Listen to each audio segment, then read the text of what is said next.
some indication of where the morning's going to go. Come, come, whoever you are, wanderer, worshiper, lover of leaving, ours is no caravan of despair. Come, yet again come. Come, come, whoever you are, wanderer, worshiper, lover of leaving, ours is no caravan of despair. Come, yet again come. Good morning. Good morning.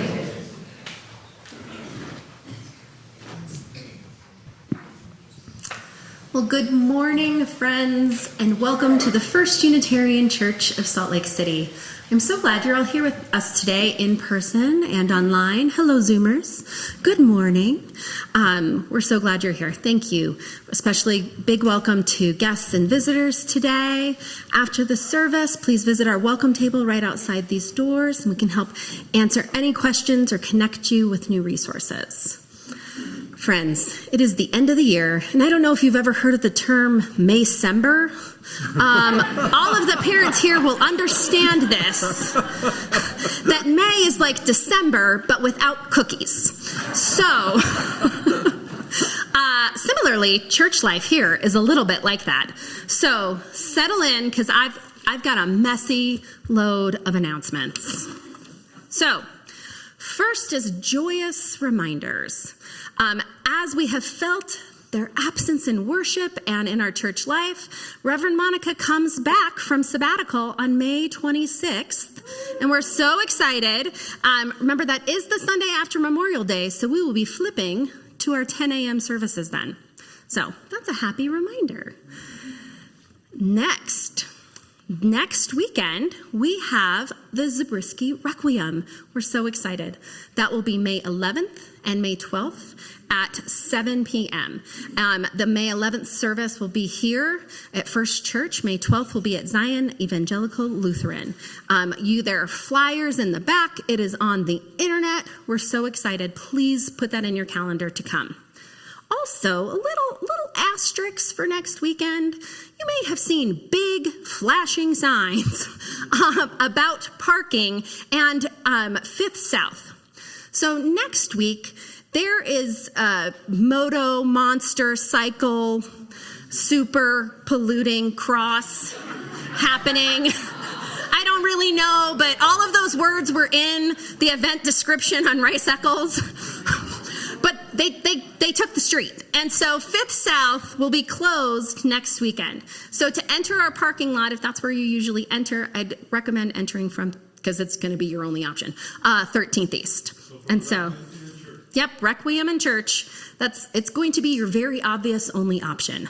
But I wanted to put that out for folks so they know that there'll be dirt piles and bikes and things happening. I don't know. It's a whole scene, it sounds like. Then, speaking of dirt, you know what we still have? Dirt. We still got so much soil in the garden. Please come and take dirt for your garden. We have soil for your garden boxes. So we have until the 10th to take that dirt away. Bring a shovel, bring a wheelbarrow. It's good dirt. It's good dirt. Yeah, but help us take the dirt away. So plan to come this week to do that. Next, the 18th, Saturday the 18th, from 1 to 3 p.m., we have our end-of-year carnival. The end-of-year carnival is so much fun. We have a live band with music from Molly in the Middle. We have games, a dunk bucket. This year we'll have hand-drawn portraits here. They're fantastic. It's so fun. And so put that on your calendars from 1 to 3 p.m. on May 18th. Stop by. You can get some cotton candy. It's good.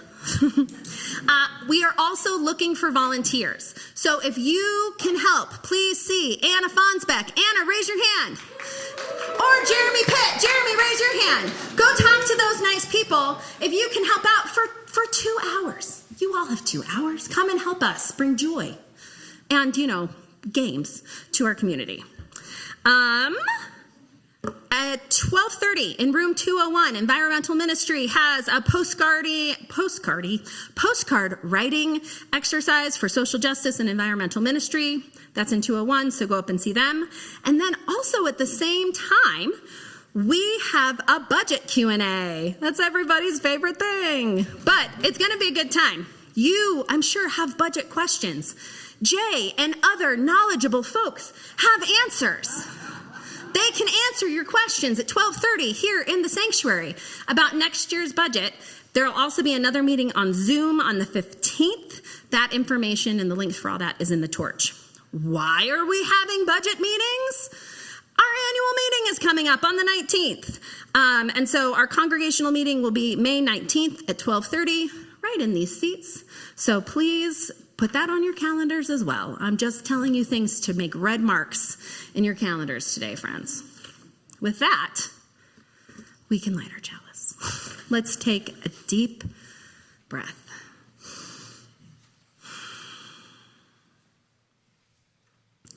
Today's chalice lighting is adapted from Eternal Now by Louis H. Lapham, the introductory essay to the MIT Press edition of Marshall McLuhan's Understanding Media. It is the business of the mass media to sell products as their own, as well as those of their clients.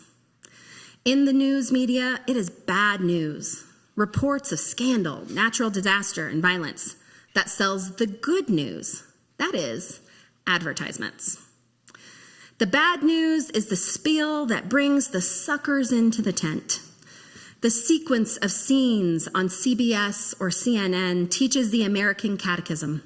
First, at the top of the news, the people being loaded into ambulances. Second, the inferno of forest fires and burning warehouses. Third, a sullen procession of criminals arraigned for robbery and led away in chains. The text of the day's lessons having been thus established, the camera makes its happy return to the always smiling anchor. And so, with their gracious permission, to the previews of heaven sponsored by Delta Airlines, Calvin Klein, and State Farm Insurance Companies. The homily is as plain as a medieval morality play. Obey the law, pay your taxes, speak politely to police officers, and you go to the Virgin Islands on your American Express card.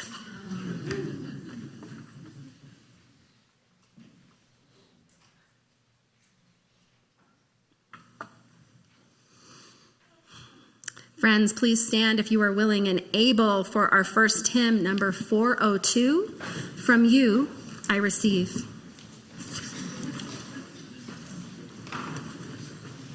Many of us know this, and for those of you who don't, it's easy. So we're going to learn it. We're going to sing it through twice and get the tune in our heads, and then we'll have a little bit of fun, okay?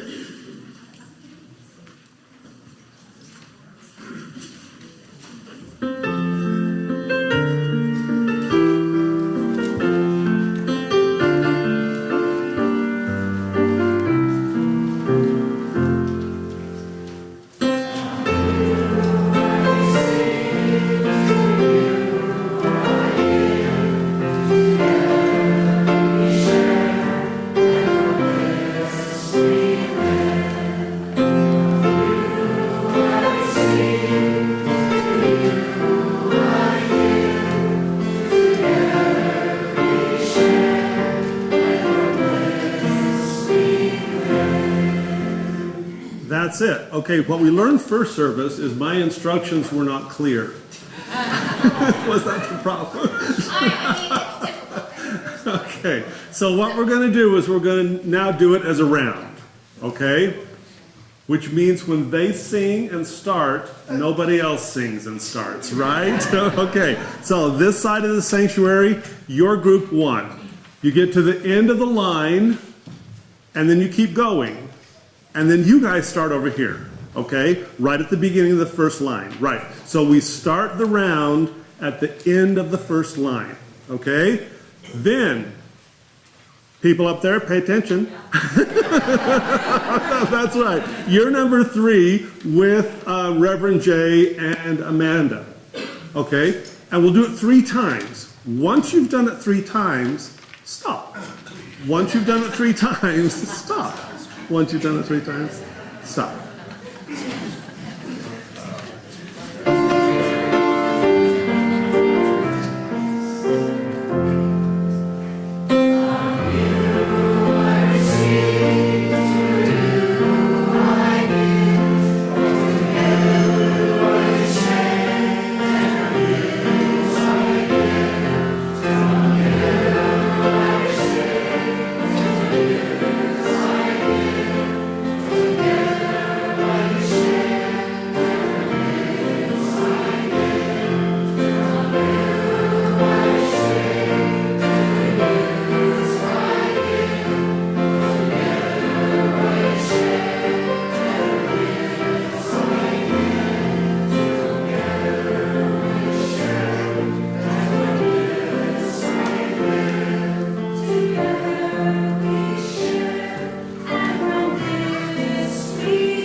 Hello, friends. So today's service focuses a lot on media and quite a lot on social media. And so I thought it was only appropriate that our reading today is actually a dramatic interpretation of a YouTube video by YouTube creator Ryan George. So this is Explaining Social Media Algorithms to Someone from Another Dimension.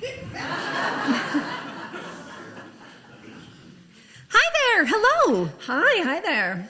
What's this? What's this thing that you do? Yeah, so this thing here is called social media algorithms.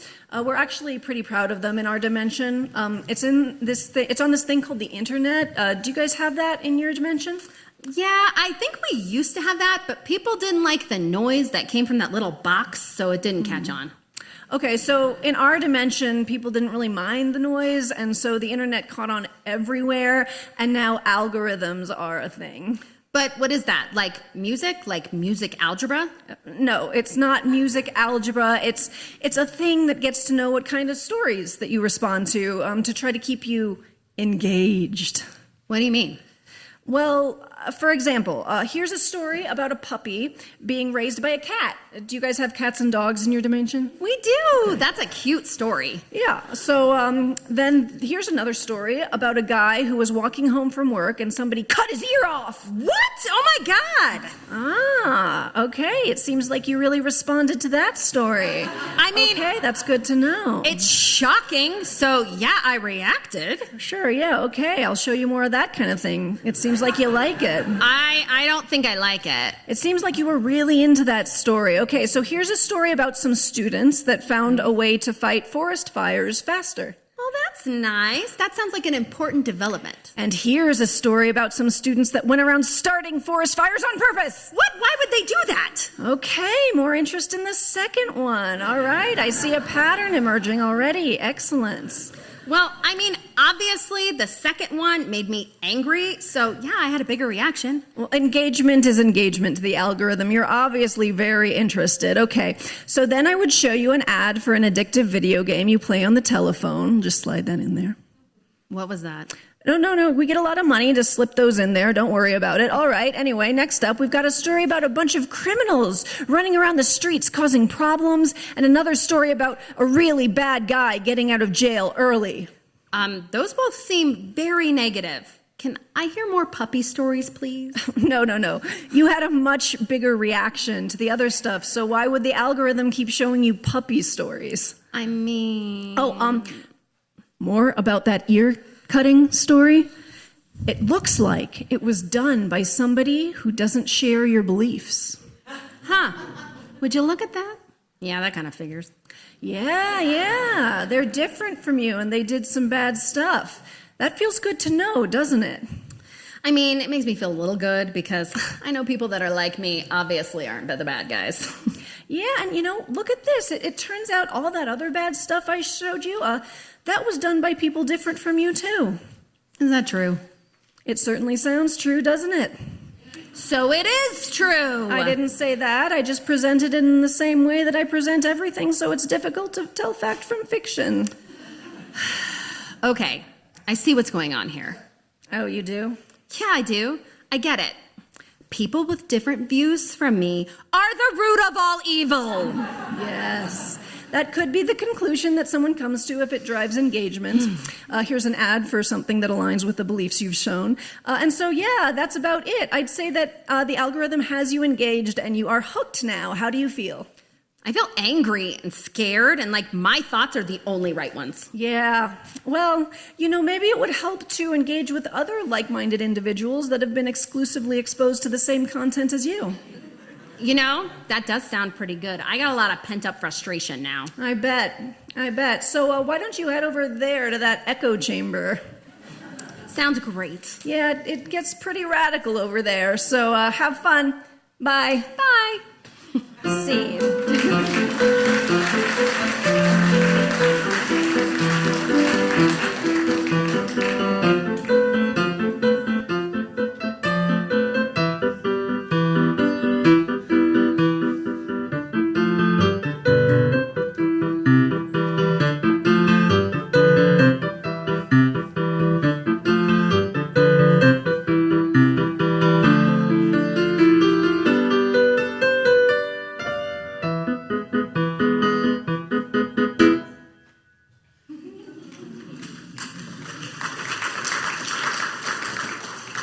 Just a little Legends of Zelda for you all this morning.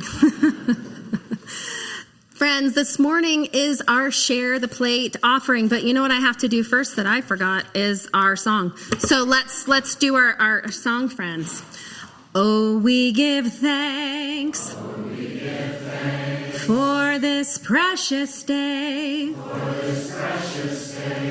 for all gathered here,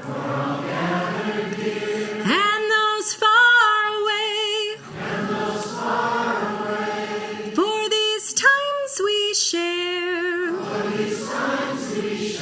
with love and care. Oh, we give thanks, for this precious day. Well, friends, as I started to say, today is our Share the Plate Sunday. I love Share the Plate Sundays. On these Sundays, we invite a local community group to come in, share with us the good works that they're doing out in the world for all of us, and we share our collection plate with them.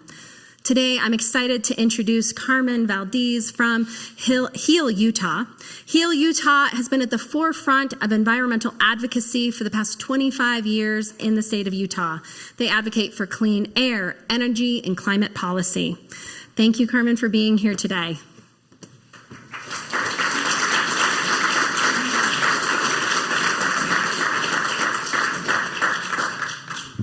Hello, and thank you everyone for having me. I remembered to bring my printed copy instead of trying to use my phone, which is great, right? We love technology, but it's a little bit easier to read as I'm realizing I'm getting older, right? So hello, everyone. I am a policy associate for Heal Utah and a lifelong Salt Lake County resident. I'm a University of Utah alumni and a do-gooder, as I try to be.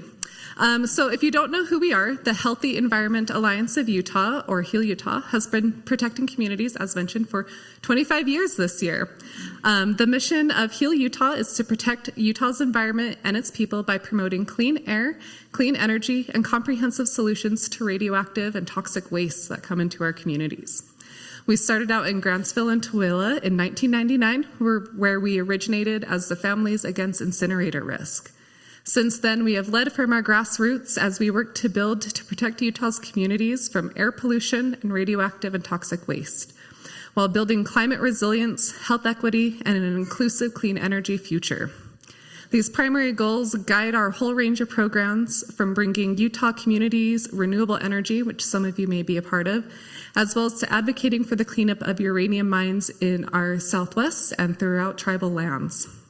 So But today I'm here to talk a little bit about the work HEAL is doing to combat the threat to our air quality from the rapidly shrinking Great Salt Lake.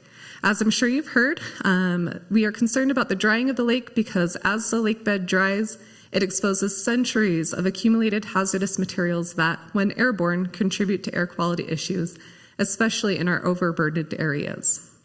As I'm sure you've heard, the airborne particles carried by this toxic dust from the lake bed contain heavy metals such as arsenic, lithium, zirconium, copper, and even uranium, which pose serious health risks to humans when inhaled or ingested. To address the drying of the lake, Utah is advocating for policies and regulations needed to monitor, manage, and reduce impacts as a means of protecting and building our healthy communities. We recently helped secure funding for better dust monitoring, and we are currently working to increase awareness of dust impacts across our basin while ensuring better access to short-term solutions like air filters for low-income households that we share. We are working on a variety of policy approaches towards our goal of cutting water consumption in the Great Salt Lake Basin by 34% by 2034, if not sooner, to address this air quality and climate change concerns and to get our lake back to our minimum safe elevation of 4,200 feet. We are working with partner organizations, researchers, and leaders in our communities like you all to decrease water consumption in multiple sectors and create lifetime and long-term solutions to protect the Great Salt Lake and our residents. I'm happy to speak with you afterward about how to support our campaigns and many of the others that we work on, and truly appreciate this opportunity to be here and to celebrate with you all. Thank you so much for having us here today.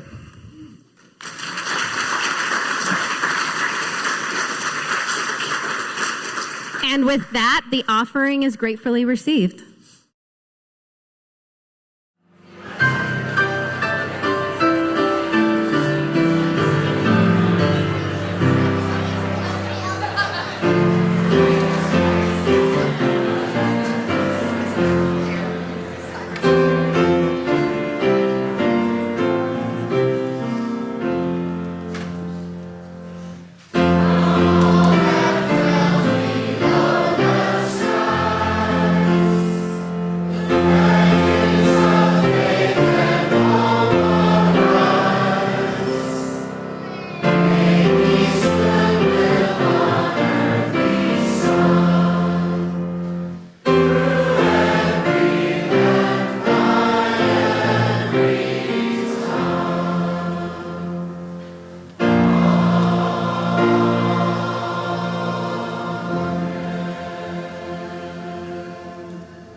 Good morning, everyone.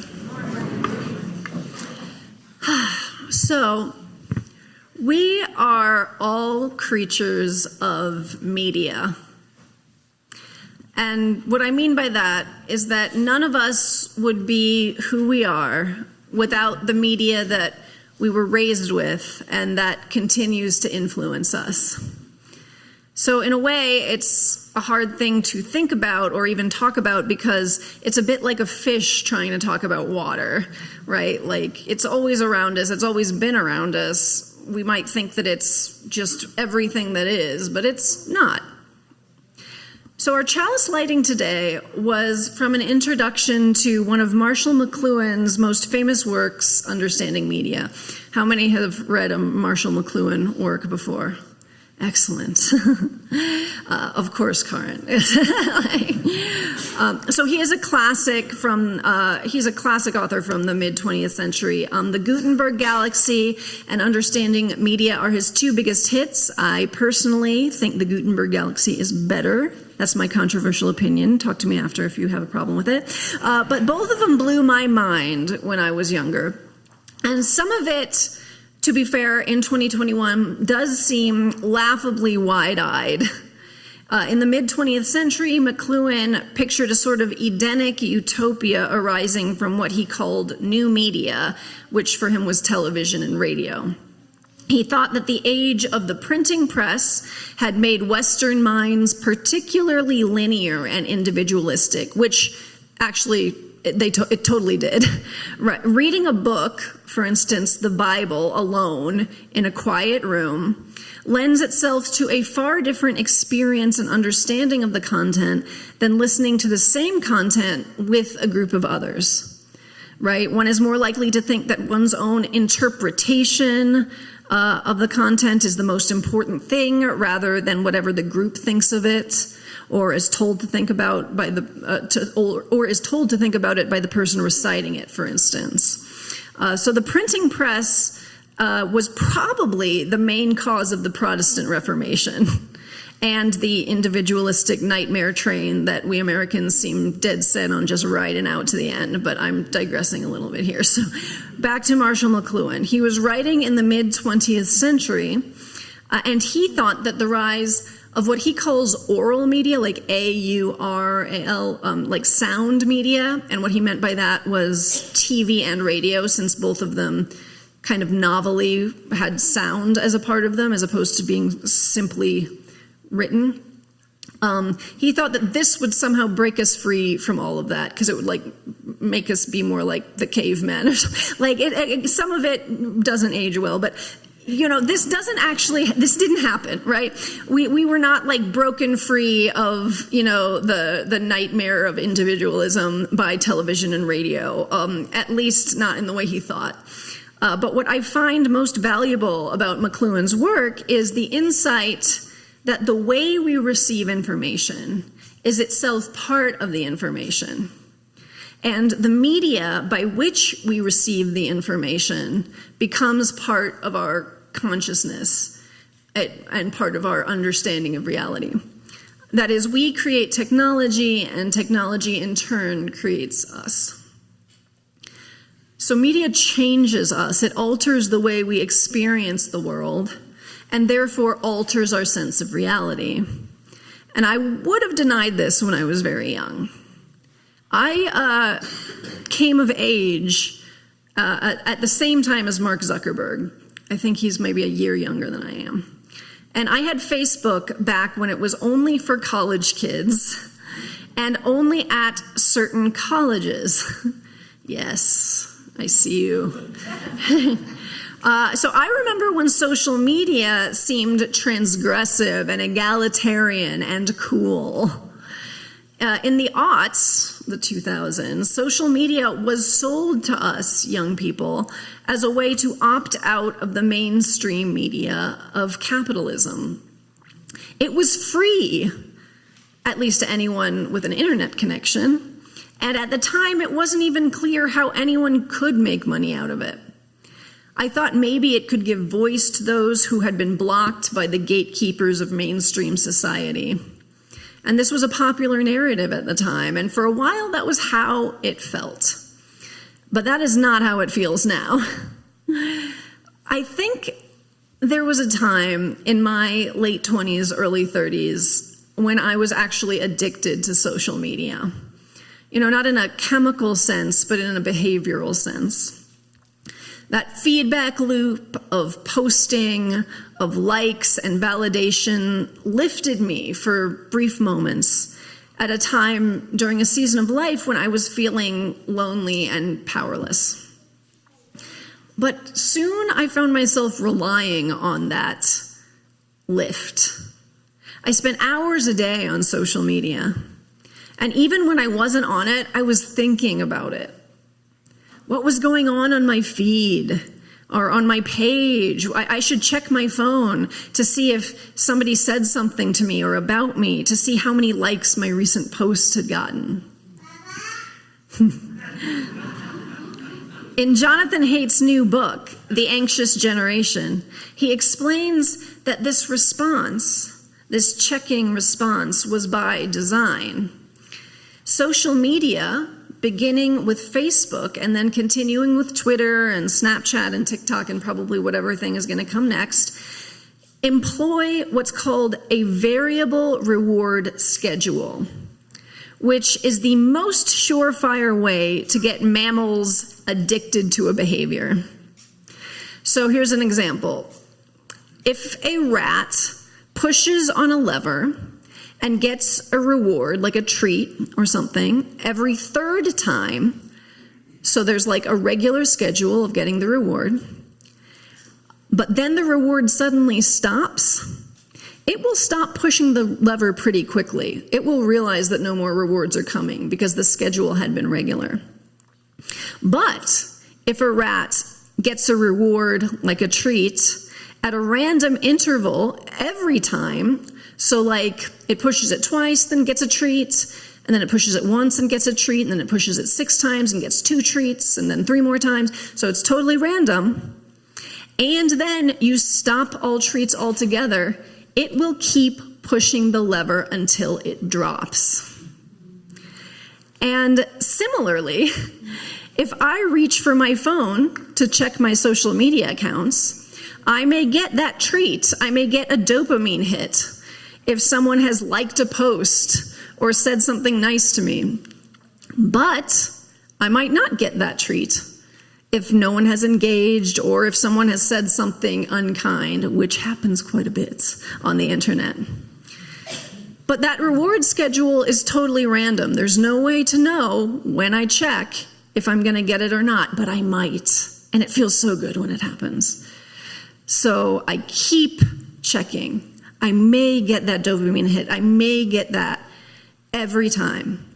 And this is the same psychology that slot machines work on, and gambling in general. Also socially behavioral, addictive behaviors. So I didn't consciously know any of this in my social media heavy use phase, but then I became a yoga teacher, and I spent a lot of time learning to watch my own state of mind. I started noticing that the more time I spent on any social media platform, the more anxious I got, the more depressed, insecure, and ungrounded I felt. And it took a long time to admit this to myself. Even though social media led me to spend hours on vicious fights with people, often total strangers, who didn't agree with me, fights that never led to anyone changing their minds, by the way. It's not like I brought a bunch of people into the light or something like that on social media. But of course, these fights would keep me up at night and up my sense of isolation and fear. And even though social media continually made me feel insecure, measuring my number of friends or followers or likes or comments against whoever else had more, I was addicted to that high that I would get when my posts got a lot of what we would now call engagement. Eventually, though, I did begin filling my life with things and relationships that actually fulfilled me. And I realized how harmful this addiction had been. I began distancing myself from social media platforms. And I started putting more energy into one-on-one connections with people, friends, family, and others in my community. And I find that interactions with people who don't agree with me are generally both more productive and less melodramatic when they are done away from the algorithmic stage of social media. What might devolve into flames or even threats online will often end in a mutual when face-to-face. And bridges are not necessarily built in a single in-person conversation, but walls are generally not fortified as rapidly either. A while back, I had watched some clips on YouTube from a couple of the late night shows that were talking about how all the ridiculous conservative people in those ridiculous backwater parts of the country were faking religious exemption to get out of taking vaccines. And that algorithm still gets me here and there, guys, because it is designed well, and humans are predictable, even me. So I saw these clips about all these backwoods, conservative people faking religious exemption to get out of taking vaccines, and I became incensed, as religion is something I know a little bit about, and I concocted a very clever post for social media, one that was going to own the other side and surely get me many likes and comments and shares. So I wrote, religious exemption from vaccination. I was unaware that the United States had so many Christian scientists. So if you don't, okay. So if you don't know, Christian scientists are known for eschewing traditional medical intervention in favor of prayer. And there are not that many out of them. There's not that many out there. So if you know that, that's very funny. And so I post my witticism, and sure enough, I start to get that high. Likes and comments and engagement. Oh, and it feels so good for like 30 seconds. And people jumped in to make fun of these imaginary people with their fake religious exemptions. And we all felt so good that we were smarter and more moral than they. But then one of my friends, who is an actual healthcare professional, commented. And she said, the media presents vaccine hesitancy in a way that is divisive. But in my experience, I've met many families who claim religious exemption from vaccines, and none of them fit the stereotype. Her comment snapped me out of the feedback loop, and I decided to take the conversation out of the algorithm. I actually called her on the phone, and I listened to her experiences. She said that many of the vaccine hesitant that she meets are immigrants, not the white Heartland good old boys that we had been shown. And in her experience as a clinician, she had met, for instance, Muslims who are concerned about pork byproducts or pork DNA used to develop vaccines, and Catholics concerned about the use of stem cells derived from aborted tissue, which goes against their beliefs. And now I may not personally agree with these objections, but they are legitimately religious, and they are not what the meme said they were. So maybe there are people who make up a religious exemption just because they don't like being told what to do, or they legitimately believe that the government is trying to put microchips in us with vaccines or something like that. But I would wager that many, many more people are simply nervous or coming from a belief system different from mine. And even if our goal is to make sure as many people vaccinate as possible, lumping everyone who is vaccine hesitant together and ridiculing them is a terrible way to go about it. Remember, social media profits off of us when we are divided, isolated, and angry. And we have been more divided, isolated, and angry than ever in the United States in the past few years. We created the algorithm, and the algorithm in turn creates us. Now, don't get me wrong. Computers and phones and the internet are wonderful tools, or at least they can be. They allow us to share worship with those of you at home. Hi, so glad you're there. They allow us to share information and make connections and maintain contact with people far away. And they can even allow us to forge new relationships that wouldn't be possible without them. But the heart, the goal, must be actual relationship. Connection rather than division and antagonism. I do still participate in social media to a certain extent. It is so much a part of our current communication ecosystem that I feel like I can't abstain completely.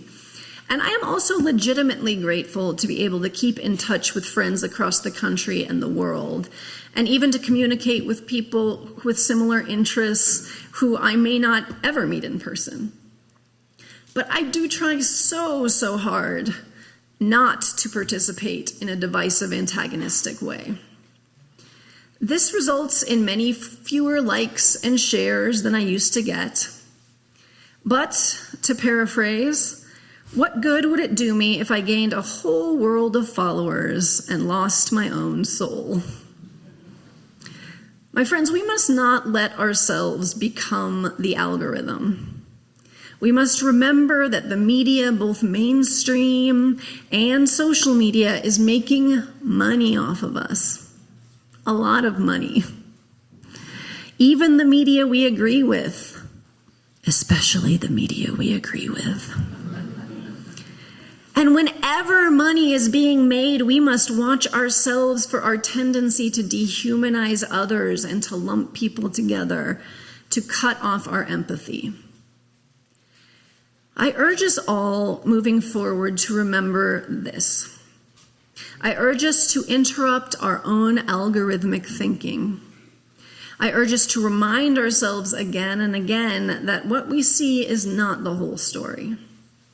That human beings are complex and beautiful and terrible, and those we don't like can't be summed up by a meme any more than we can. My friends, may we keep connection rather than competition or division at the center of what we do online. Because what we do online is what we do in our lives. And as we traverse into whatever media landscape awaits us next, may we bring our humanity with us. Amen. My friends, Amanda and I now invite you to participate in an embodied ritual with us, where we will create not a virtual web, but an actual physical web of physical connections that will tie us together in this room. We are going to invite everybody, even those in the balcony, I think even those out there, yes, to come up and take a piece of colored fabric and bring it back to your seat, and then we're going to show you what to do with it.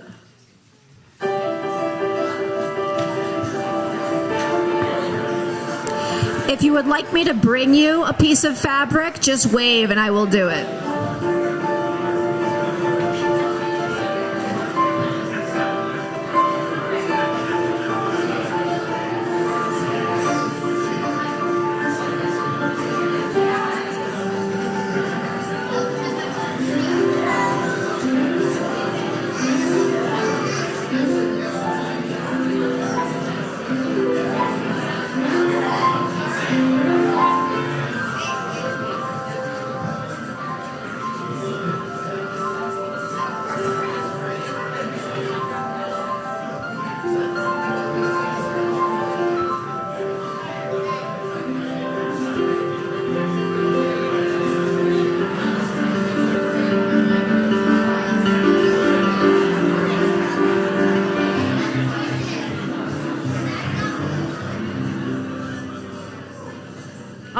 Folks, you should all have a cloth. What we are going to do is tie them all together in a vast web. So you can tie end to end like this.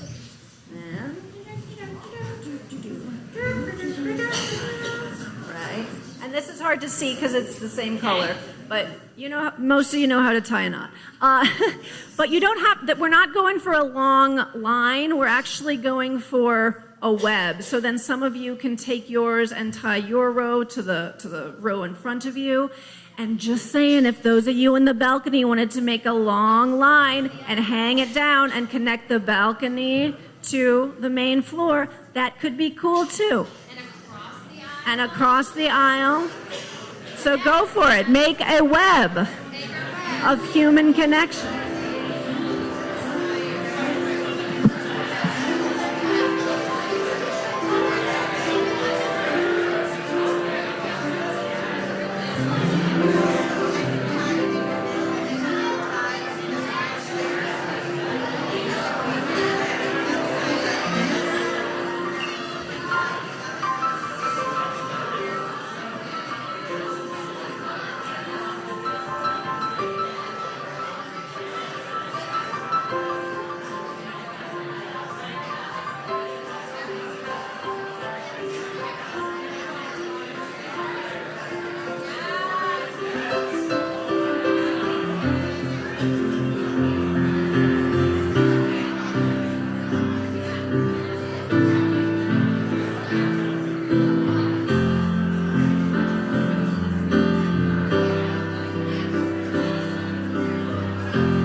Connecting with others is messy.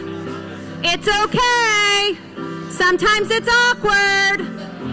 That's what happens when you're people. Peopling is difficult.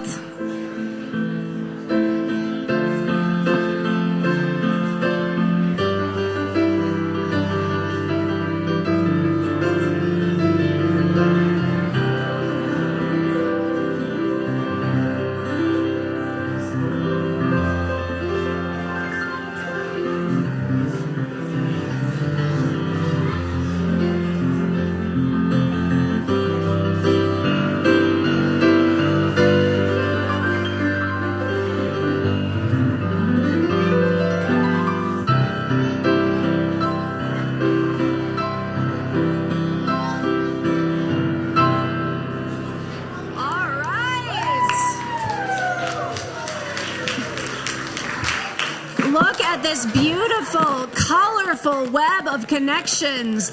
And what did we learn? We learned that making connections in real life is sometimes awkward and messy, but it is so much more beautiful than getting in fights with strangers online. So I invite you to hold on to your web as we sing our closing song, hymn number 1008 in the Teal hymnal, When Our Heart is in a Holy Place.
May we keep relationship and connection at the heart of our actions, both on and offline.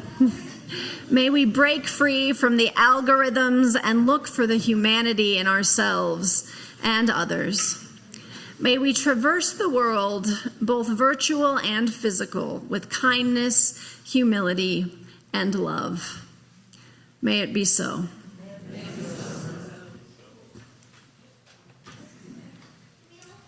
Yeah, you can look at it. Woo!